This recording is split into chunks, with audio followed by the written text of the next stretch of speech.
জাগোবাহে তিস্তা বাঁচাই কর্মসূচি সফল করতে লালমনিরহাটের হাতীবান্ধা উপজেলার ভেলাগড়ি ইউনিয়ন ছাত্রদলের সভাপতি রায়ান শরীফ সেনার নেতৃত্বে ভেলাগড়ি ইউনিয়নের বিভিন্ন হাট বাজারে লিফলেট বিতরণ করা হয়েছে।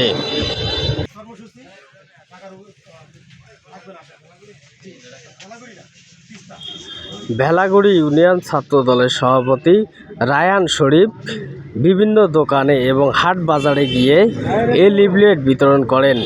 এ সময় ভেলাগড়ি ইউনিয়ন ছাত্রদলের বিভিন্ন ইউনিটের নেতাকর্মী উপস্থিত ছিলেন।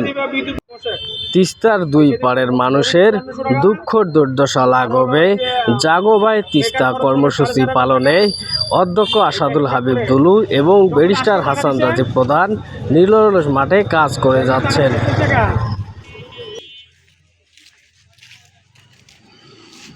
তিস্তা পাড়ে আগামী 17-18 তারিখ লাগাতার 2 দিন ব্যাপী কর্মসূচিতে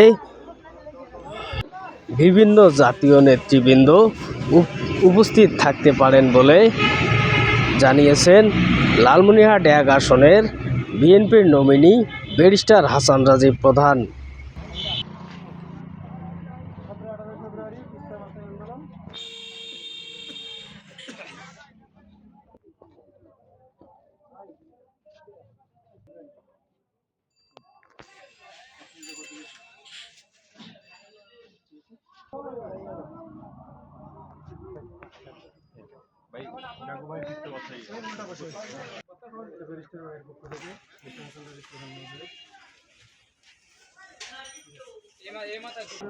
তিস্তা বাঁচাই আন্দোলন।